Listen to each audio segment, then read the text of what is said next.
The air in the sterile, top-floor office was so cold it felt like a physical weight on Sanaa's skin. It smelled of expensive leather and something metallic, like old blood scrubbed clean. Her father, Marcus, sat opposite a man whose stillness was more menacing than any overt threat. His name was Kang Min-jun. He was a specter in the city's underworld, a name whispered with a mixture of terror and reverence. He wore a suit so perfectly tailored it seemed molded to his lean frame, his dark hair immaculately styled. He hadn't said a word in 10 minutes, simply observing them with eyes that were black, flat, and utterly unreadable. Marcus, however, couldn't stop talking, his voice a desperate, sycophantic river of words. He was sweating, his own cheap suit dampening at the collar.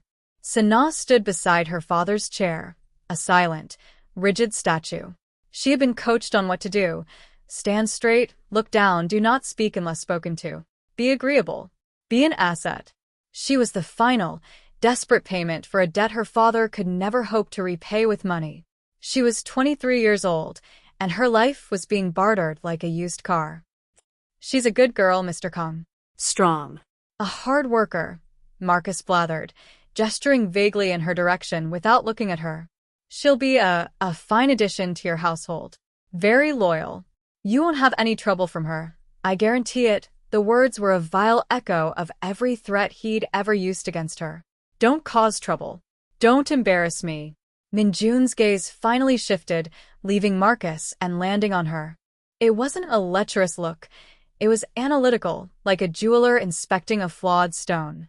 He saw the faint, faded scar near her temple, the rigid set of her shoulders, the way her hands were clenched into fists at her sides.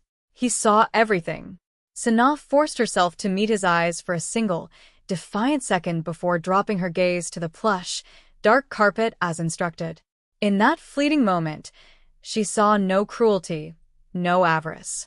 She saw only an unnerving, profound emptiness. It was somehow more frightening. Min-jun finally leaned forward, the slight movement silencing Marcus instantly.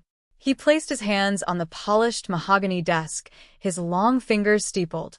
His voice, when it came, was a low, quiet baritone, devoid of any accent. You brought your daughter here to settle your account. It was not a question. Yes, sir. A permanent arrangement, Marcus confirmed, his relief palpable. A marriage, if it pleases you. To seal our partnership, Min-jun's eyes flickered back to the older man, a flicker of something that might have been contempt crossing his features. There is no partnership, he stated coldly.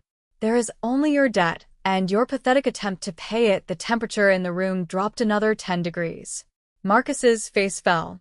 Min-jun rose from his chair, a fluid, silent motion that spoke of immense, contained power. He walked around the desk, stopping not in front of Sanaa, but in front of her father. He was taller than Marcus, leaner, yet he seemed to eclipse him entirely. He looked down at the trembling man. You value your child so little that you would trade her for your own worthless life. Again, not a question. Sanaa held her breath. This was not how she had imagined this would go. She had prepared for disgust, for dismissal, for being treated like an object. She had not prepared for this cold, precise dissection of her father's character. She is all I have left to offer, Marcus whispered, his voice cracking. Min-jun's gaze was utterly dismissive. Get out, he said, the words as sharp and final as a blade. Marcus stared, confused. But the deal? Sanaa?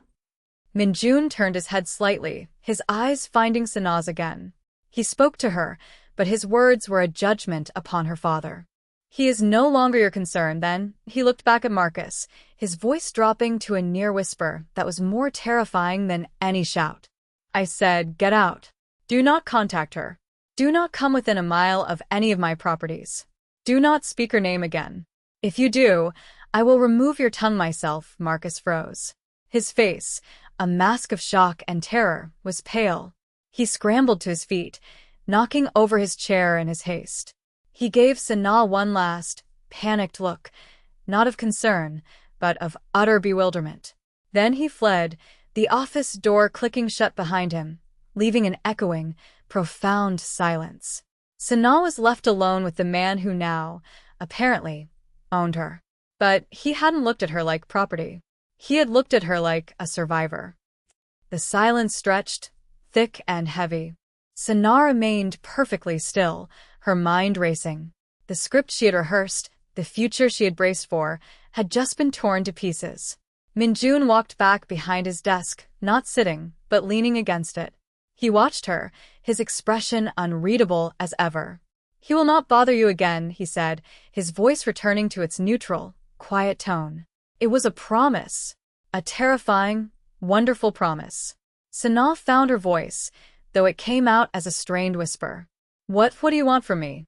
She finally lifted her head, meeting his gaze fully. She needed to know what cage she had been moved to now. He considered her for a long moment. "For now," he said slowly, "I want you to breathe." He gestured to a door she hadn't noticed before. "My driver will take you to my residence. You will have your own rooms. You will be safe there." The word safe was so foreign, so utterly alien in the context of her life, that she almost flinched. Safety was a lie her father had used before delivering a blow. Safety was a locked door she could never seem to find the key for. She didn't move, suspicion and fear warring with a desperate sliver of hope. "Why?" she asked, the single word holding the weight of a lifetime of questions. Why save her from him? Why this strange, detached kindness? Why her? Minjones gaze softened almost imperceptibly. "Because my business is with men who make foolish wagers," he said. "Not with their daughters." He straightened up, his professional mask sliding back into place. "Dinner is at 8. I will see you then." With a final, brief nod, he turned his attention to some papers on his desk, a clear dismissal. She was being sent away, not to a cell, but to a life she couldn't begin to comprehend. The penthouse was a palace of glass and steel overlooking a glittering cityscape. It was beautiful and sterile, a gilded cage far more luxurious than the one she had just left. A silent, older woman showed Sanaa to a suite of rooms that were larger than her father's entire apartment. A bedroom with a cloud-like bed, a bathroom of marble and chrome, and a sitting room with a floor-to-ceiling window. Clothes had already been laid out on the bed, simple, elegant pieces in soft fabrics and muted colors. Nothing garish or revealing. It was another confusing gesture in a day full of them. Sanaa spent hours just standing by the window, watching the city lights blink on as dusk settled. She was waiting for the other shoe to drop, for the kindness to reveal its price. When a soft knock came at her door precisely at 8, she tensed. It was the same housekeeper. "Mr. Kong is waiting for you in the dining room, Miss Mississippi." Not an object, not a payment. Mississippi. The dining table was long enough for 20, but it was set for only 2, at one end. Minjun was already there, standing as she entered. He had changed from his suit into a simple black sweater and dark trousers. He looked younger, less like a crime lord and more like a man at rest in his own home. He pulled out her chair for her, a gesture of old-world courtesy that felt jarringly gentle. They ate in near silence. The food was exquisite, but Sanaa could barely taste it. She watched him, trying to piece together the puzzle of this man. He ate with a focused, deliberate grace. He wasn't ignoring her. His awareness of her was a palpable presence in the room. But he didn't press her, didn't force conversation. "Is the food to your liking?" he asked finally, his voice cutting through the quiet clink of silverware. Sanaa jumped slightly. "Yes. "It's very good. Thank you. If you have other preferences, you need only tell the cook," he said simply. Her father had never asked her what she liked. He'd given her whatever was cheapest, or whatever scraps were left. "I don't have any," she replied automatically, the old habit of making herself small and undemanding dying hard. A flicker of something crossed his face. He didn't comment on it. Instead, he changed the subject. "There are books in the library. A media room. An art studio if you have any interest." He was offering her things to do. Hobbies. As if she were a guest. As if this were normal. "What are the rules?" she asked, her voice blunt. She needed to know the parameters of this new prison. He set his fork down, giving her his full attention. "You are not to leave the building without my knowledge. For now, that is for your safety." My enemies are not considerate, the implication was clear. You'll be treated with respect by my staff. If anyone fails in this, you will tell me. He paused, his gaze intense. And you will not be expected to do anything that makes you uncomfortable. This is not a transaction, Sana. It is a sanctuary. He used her name for the first time. It sounded different in his mouth. Not a curse, not a summons, but just a name. A name belonging to a person. A tear she hadn't realized was forming slipped down her cheek. She wiped it away furiously, embarrassed by the show of weakness. He pretended not to see it. He simply picked up his fork and continued eating, giving her the space to compose herself. In that moment, a tiny seed of trust was planted in the barren ground of her heart. In the weeks that followed, a strange, quiet routine settled over them. Sana explored the penthouse, a vast, silent world of art and luxury. She discovered the library and lost herself in books she'd never had the chance to read. She found the art studio and, with hesitant hands, began to sketch, a talent she'd buried long ago. Minjun was a constant, steady presence. He left early in the morning and returned late in the evening. They always had dinner together. Their conversations started small. He would ask what book she was reading. She would ask about a painting on the wall. He learned she had a deep, academic interest in botany, a dream she'd abandoned to work 2 jobs to support her father's habits. The next week, an entire corner of the large, sun-drenched living area began to transform. Workmen arrived, installing planters and irrigation systems. Then came the plants, rare orchids, delicate ferns, lush tropicals she had only ever seen in textbooks. He was building her a garden in the sky. He never mentioned it directly, simply gesturing to it one evening.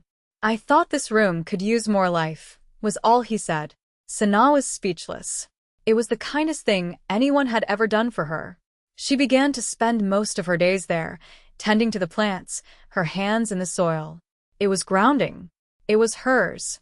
She also learned to read him. She saw the tension in his shoulders when he came home after a difficult day.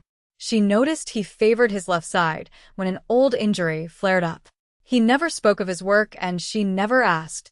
But she started leaving a cup of calming herbal tea on the table for him when he came home late, a silent gesture of care. He would nod his thanks, his eyes conveying a gratitude that his words never did.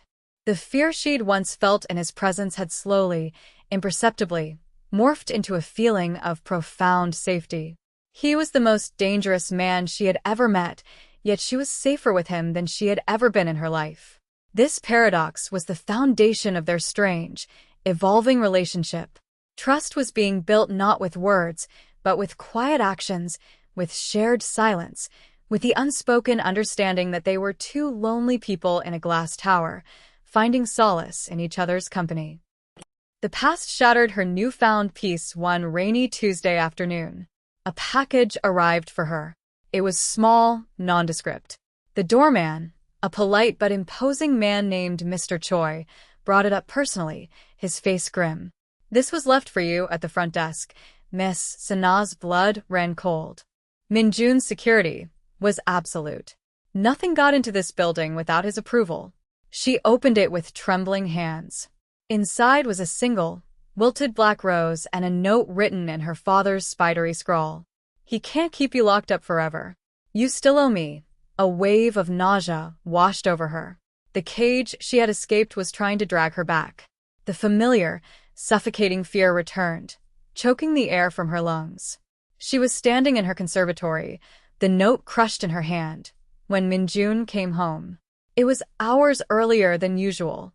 He took one look at her ashen face and the crumpled paper in her fist, and his entire demeanor shifted. The calm, controlled man was gone, replaced by something cold and lethal. "What is it?" he asked, his voice dangerously low. She couldn't speak, simply holding out the note. He read it, his expression turning to stone. The muscle in his jaw clenched. He took out his phone and made a call, speaking in rapid, harsh Korean.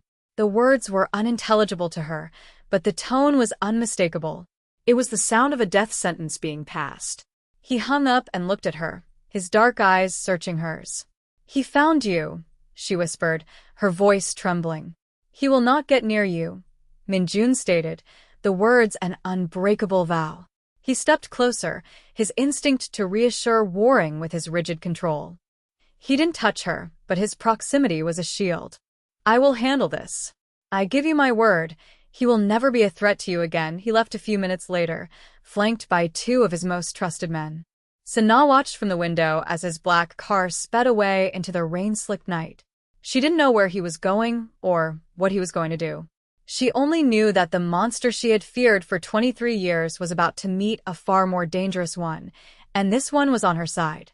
The thought terrified her and, to her shame, brought her a profound, gut-wrenching sense of relief. She waited up all night, tending to her plants under the soft glow of the grow lights, her hands shaking. He returned just before dawn, the sky outside turning a bruised purple. He looked tired, his perfect suit slightly rumpled. There was a small, dark stain on the cuff of his white shirt that she tried not to look at.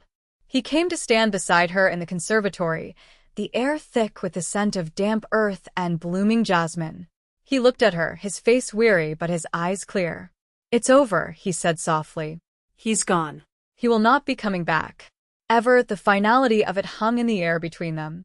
He had erased her father from the world as easily as erasing a line of text. He had committed an unknowable act in her name, for her protection. She should have been horrified. And a part of her was.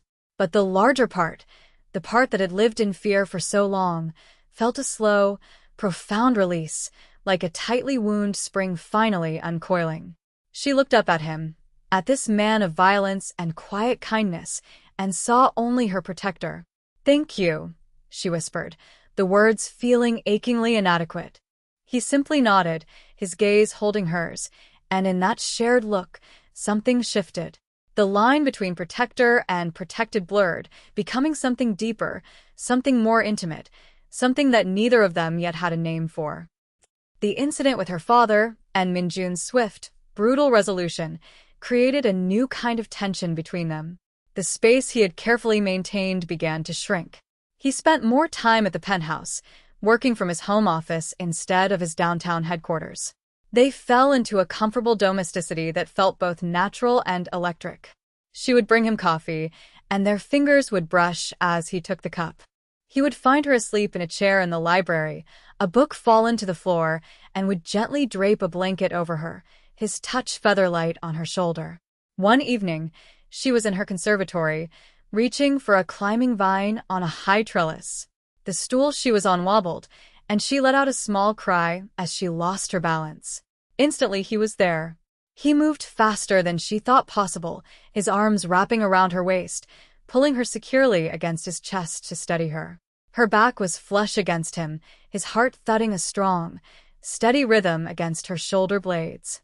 His scent filled her senses, sandalwood and clean linen. Are you all right? His voice was a low rumble, right by her ear. She was perfectly fine, but her breath caught in her throat. She could feel the warmth of him, the solid strength of his body holding her. She turned her head slightly, her cheek brushing against the soft fabric of his sweater. Their faces were only inches apart. His dark eyes were no longer unreadable. They were filled with a raw, undisguised concern. And something else. Something deeper.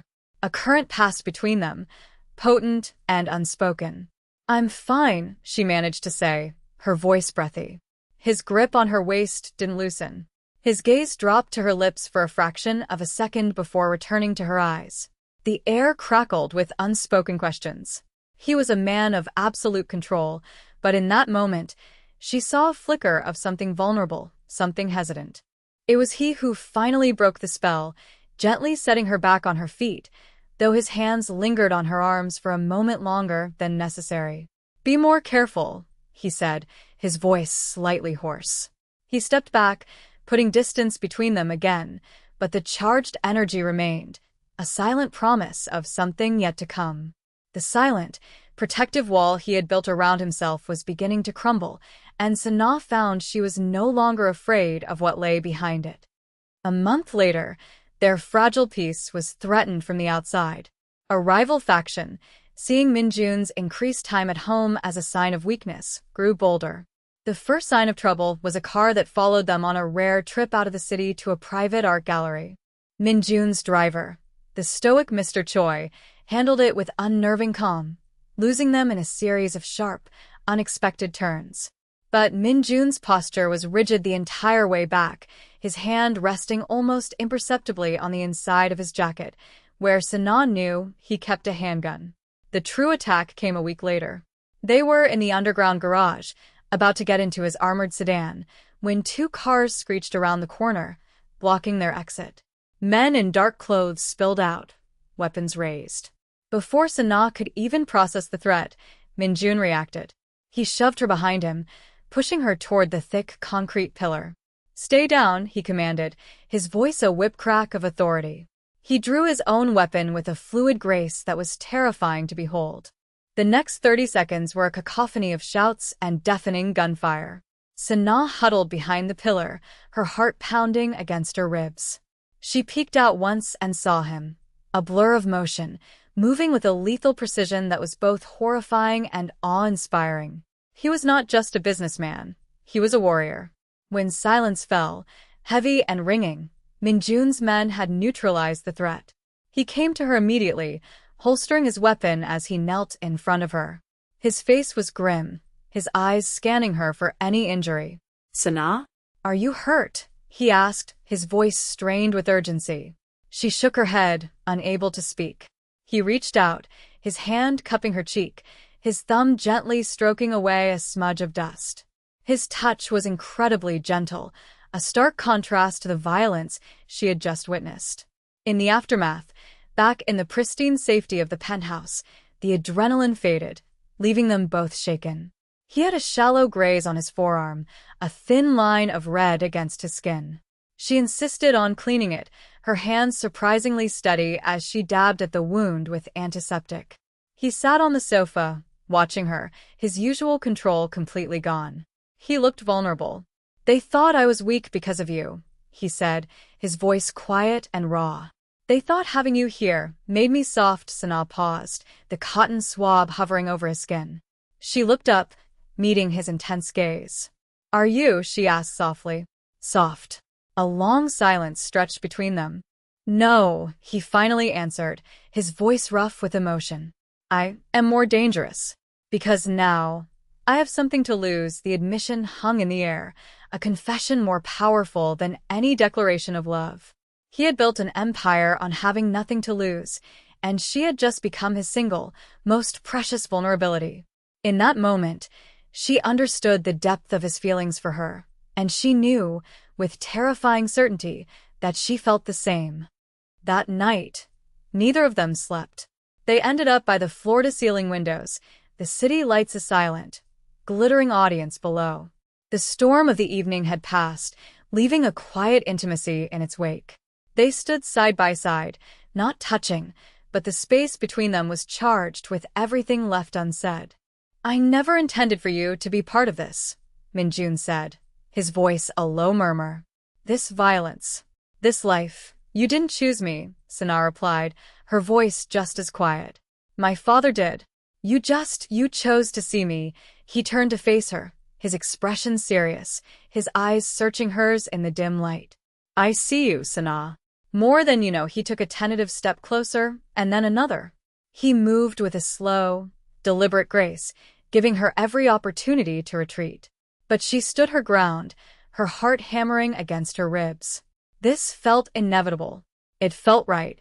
He raised his hand, hesitating for a fraction of a second before gently touching her cheek, his fingers cool against her warm skin. His thumb traced the line of her jaw, a feather-light touch that sent a shiver through her.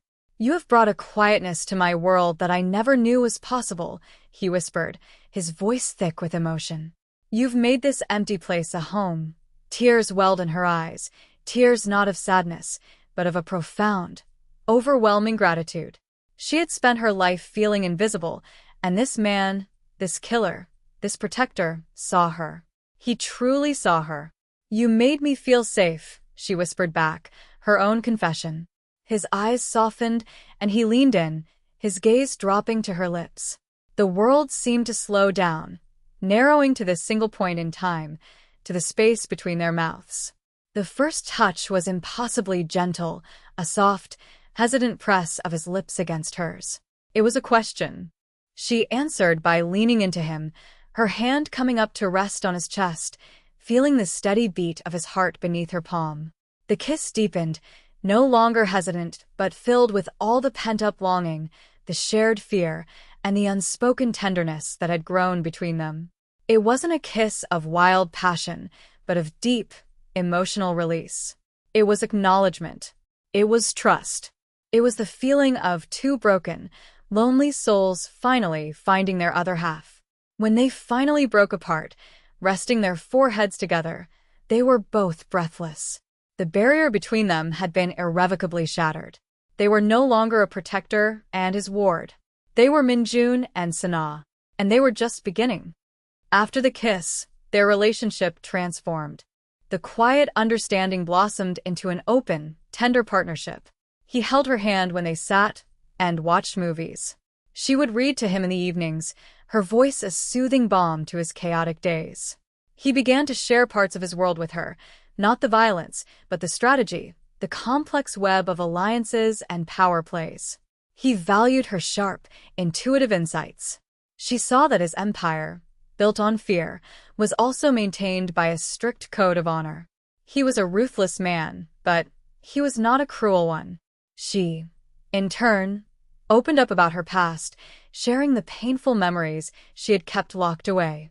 He listened, his presence a solid, unwavering anchor. He never pitted her.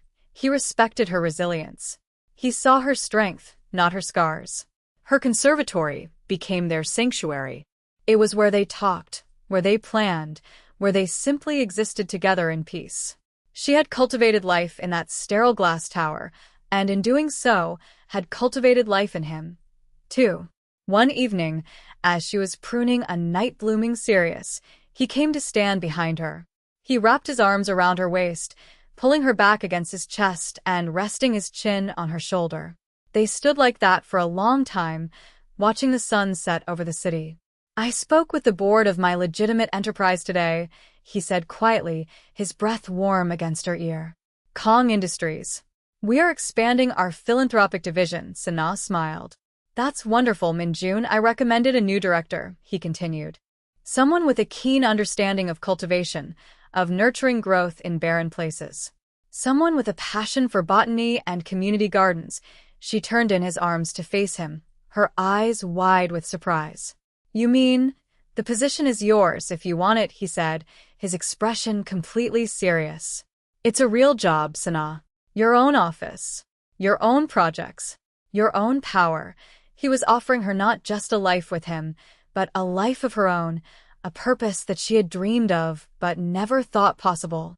He wasn't just protecting her, he was empowering her.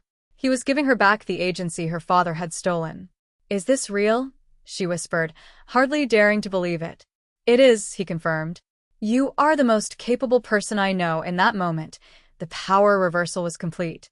She was no longer a payment, no longer a protected ward. She was a director, a partner, an equal. Her past did not define her. Her future, a future he was helping her build, was bright and full of possibility. A year passed. Sana thrived in her new role, launching urban garden projects in underserved neighborhoods.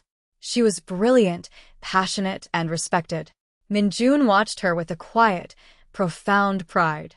Their love had deepened, settling into a comfortable, unshakable bond. They were a team, navigating his dangerous world and her burgeoning professional one with mutual respect and unwavering support. The threats from his rivals had faded, his position more secure than ever, solidified by a partner who gave him a reason beyond mere survival. One cool autumn evening, he led her not to the dining room, but to her conservatory. The space was filled with dozens of flickering candles, their soft light dancing off the lush green leaves. In the center, a small table was set for two. "What is all this?" she asked, her voice filled with delighted surprise. He smiled, a rare, full smile that transformed his face. He took her hands in his. "Sana," he began, his voice losing its usual controlled edge, becoming softer, more vulnerable than she had ever heard it. A year ago, you came into my life as a debt. But you became my greatest asset. Not because of any value you offered my business, but because you gave value to my life. He squeezed her hands gently. You are my peace, my strength, and my conscience. The thought of a future without you in it is no future at all. He released one of her hands and reached into his pocket, pulling out a small, velvet box. He opened it to reveal a simple, elegant ring with a single, perfect diamond that shone like a captured star in the candlelight. He didn't kneel. He stood before her as her equal. I am not asking you to be a mafia wife, he said, his voice earnest. I am asking you to be my wife, my partner in all things, to build a life with me, a real life, filled with gardens and books and quiet evenings. Marry me, Sana. Tears streamed down her face, but they were tears of pure joy. Her answer was not one of obligation or gratitude for her safety. It was a choice, made freely, by a woman who was whole and strong and deeply in love. Yes, she breathed. Yes, mignon. I will marry you. He slid the ring onto her finger, a perfect fit. It wasn't a shackle or a mark of ownership. It was a promise. A symbol of a partnership forged in the most unlikely of circumstances, a love that had grown in the dark and blossomed into something beautiful and strong. Their wedding was a small, private affair, held right there in their conservatory, the place where their love had truly taken root. There were no business associates, no underworld figures.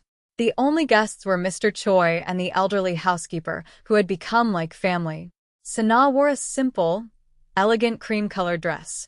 Minjun wore a dark gray suit, but he looked at her with such open adoration that his formidable aura was completely replaced by that of a man deeply in love. They exchanged vows they had written themselves, quiet words filled with promises of partnership, respect, and unwavering support. When he slid the simple gold band on her finger to join the engagement ring, he leaned in and whispered, "My sanctuary," she smiled, her heart full. "My protector," she whispered back. The ceremony was followed by a quiet dinner, filled with soft laughter and easy conversation. Later, they stood by the window, looking out at the city that had once been her prison and was now her kingdom. She leaned her head against his shoulder, his arm wrapped securely around her. She thought of her father, a distant, frozen memory of a man. He had tried to sell her, to erase her. He had handed her over to a man he thought was a monster, hoping to see her broken. But he had failed. The monster had turned out to be a savior. The cage had become a home. The payment had become the most precious thing in his life. The man her father feared had given her everything her father had denied her: safety, respect, agency, and a love so profound it had reshaped her world. She was no longer Marcus's broken daughter.